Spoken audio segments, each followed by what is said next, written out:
Y normalmente el trabajo en torno al 25 de mayo prosigue con la primera junta y segunda y junta grande. Y ahí en general se termina y se piensa que después ya prosigue otra cosa. Los triunviratos, el directorio, etcétera. Y lo que se le enseña al alumno, lo que se le muestra al alumno es un proceso de hechos temporales que van sucediendo, pero nunca se llega, en realidad el alumno nunca puede llegar a comprender cuál es la razón de fondo que hay en el movimiento de 1810 y sobre todo, por ejemplo, por qué motivo inmediatamente el gobierno que nace en Buenos Aires tiene que empezar a enviar ejércitos al interior, ejército al Paraguay, ejército a Santa Fe, ejército a Córdoba. Y el tema es que no se trabaja el espacio, o sea, ¿qué pasa con el espacio? ¿Qué pasa con ese lugar donde ocurre la revolución? Y entonces el alumno no puede entender realmente cuál es la cuestión de fondo y que la Revolución de Mayo no termina en la Junta Grande, sino que prácticamente prosigue hasta 1862, cuando se organiza la República Argentina. El tema es que al no considerar el espacio, eso no se puede entender. Si tomamos el espacio en que se produce la revolución, lo que vemos es que en realidad hay un conflicto de espacios. El territorio del virreinato del Río de la Plata tiene varios espacios, pero en la práctica dos espacios. Un espacio que es la ciudad de Buenos Aires y el espacio bonaerense. Y todo el interior del virreinato es otro espacio. ¿Por qué se diferencia? Se diferencian por la base económica. Y esas diferencias espaciales de las economías es la que va a generar los grandes enfrentamientos, las guerras civiles, la dictadura de Rosas dando cierta solución al problema, la Constitución de 1853 intentando darle una solución, pero que no se la da porque provincia de Buenos Aires se separa, y recién en 1862, con la reforma constitucional, se organiza la República Argentina, que da un principio de solución a estos conflictos espaciales. Ahora, ¿en qué consiste este problema espacial a partir del 25 de mayo? El problema es que el espacio bonaerense, el espacio de Buenos Aires, el espacio bonaerense es el espacio de una ciudad-puerto, cuya única riqueza es la producción vacuna, es decir, cueros, cebo, crines de caballos y tasajo. Esa es la economía del espacio bonaerense, del espacio de la ciudad de Buenos Aires.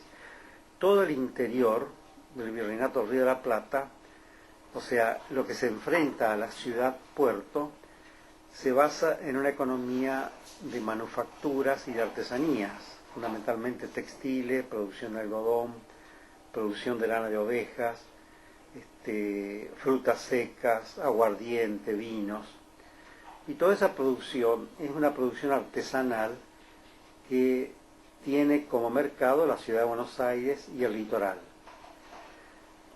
Pero la ciudad de Buenos Aires y el espacio bonaerense tiene un tipo de producción que solo tiene sentido si se exporta.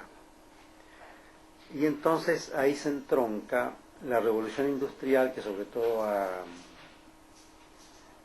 se ha vuelto importante en Inglaterra. Inglaterra busca mercados donde ubicar su producción manufacturera y al mismo tiempo busca materias primas para sus manufacturas. Entonces los intereses del espacio de Buenos Aires, del espacio bonaerense, son el libre comercio. Que haya libre comercio para vender su producción derivada del ganado vacuno y para importar productos manufacturados de Europa, sobre todo de Inglaterra. Esos productos que se traen de Europa y sobre todo de Inglaterra son en realidad de mejor calidad y más finos que los productos artesanales que llegan del interior del país, textiles sobre todo. Y al mismo tiempo en realidad son más baratos. Y también llegan productos ya metalúrgicos. Entonces, Buenos Aires lo que quiere es el libre comercio. Y al interior del país, que produce manufacturas, lo que levanta, lo que quiere, su bandera es el proteccionismo aduanero. Entonces ahí surge el conflicto espacial que alimenta a la Revolución de Mayo. La Revolución de Mayo, desde el punto de vista político, se hace para tener autonomía, desde el punto de vista económico, para tener libre comercio. Y por ese motivo es que Buenos Aires tiene que empezar a enviar ejércitos al interior, porque el interior no acepta el libre comercio, porque el libre comercio significa la ruina de las manufacturas del interior. Por eso va un ejército a Paraguay, viene el ejército a Santa Fe, va ejército a Córdoba y prosigue luego hacia más al norte. Entonces, lo que hay detrás del 25 de mayo, aparte del deseo de autonomía política, es el deseo de establecer el libre comercio como política permanente de las Provincias Unidas del Río de la Plata.